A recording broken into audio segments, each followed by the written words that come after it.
한 아파트에서 층간소음으로 불만을 품은 남성이 흉기를 들고 남의 집에 침입했습니다. 당시 집안에는 위험할 수 있다는 신고를 받고 출동한 경찰관도 있었는데요. 그리고 실제로 흉기 난동이 이어졌는데 경찰관은 제압하지 않고 사실상 도망쳐버렸습니다. 결국 한 명이 흉기에 찔려 위중한 상황, 해당 경찰청장이 사과를 했지만 가족이 생사를 오가는 피해 가정은 울분을 가눌 길이 없습니다. 정윤우 기자입니다. 지난 15일 오후 4시 50분쯤 인천 서창동 다세대 주택으로 경찰관 2명이 출동했습니다. 4층에 사는 40대 남성 A씨가 문을 발로 차고 있다는 아래층 주민 60대 B씨의 신고가 접수된 겁니다. 경찰은 아랫집과 소음 문제로 자주 다퉈 평소 불만이 컸다는 A씨를 다시 위층으로 올려보냈습니다. 이후 경찰관 1명은 신고자인 B씨를 1층으로 데려와 자초지종을 들었고 3층에선 경찰관 1명이 남아 B씨의 가족과 이야기를 나누고 있었습니다. 맨날 흉보시고 좀 이상한 사람이 보는데 저한테 너무 시비를 그래서 제가 피하고 그랬어요. 발로 찼 때는 그때 제가 나갈게요. 이때 1층에 있던 B씨는 비명을 듣고 곧바로 다시 집으로 뛰어 올라갔습니다.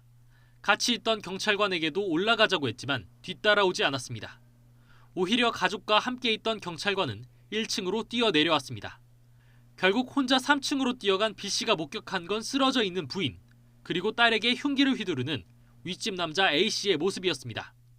건물 1층에서 출동한 경찰과 이야기를 나누고 있었던 60대 B씨는 직접 자신이 3층까지 올라가서 흉기를 든 피의자를 제압해야 했습니다.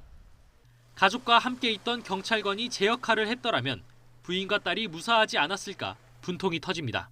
소리 지르면서 놀래가지고 그러고 가는 거예요. 아무니까 계속 경찰 다 있는 내가 했죠. 그냥 뭐. 그 시간이 얼마나 좋지. 나중에는 신경 쓰라고 내가. 1층에 있던 경찰은 출입문이 닫혀서 못 따라갔다고 3층에 있던 경찰은 지원을 요청하기 위해 1층으로 내려간 것이라고 해명했습니다. 송민원 인천경찰청장은 직접 경찰 대응이 잘못됐다고 사과하고 철저한 감찰을 약속했습니다. 하지만 부인이 흉기에 찔려 생사의 경계를 넘나들고 있는 상황에서 피해자는 사과를 받아들이기 힘듭니다. 내가 너무 손상이 돼가지고 상처가 없고 부패가 돼가지고 이렇게 보여줄 때 여기가 가니 허용이 그게 이제 죽은 거네.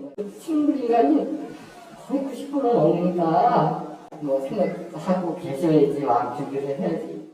시민을 지켜야 할 경찰이 오히려 범죄자 앞에 무방비 상태로 시민을 남겨두고 도망치면서 공권력에 대한 신뢰는 크게 금이 가고 있습니다. YTN 정윤호입니다.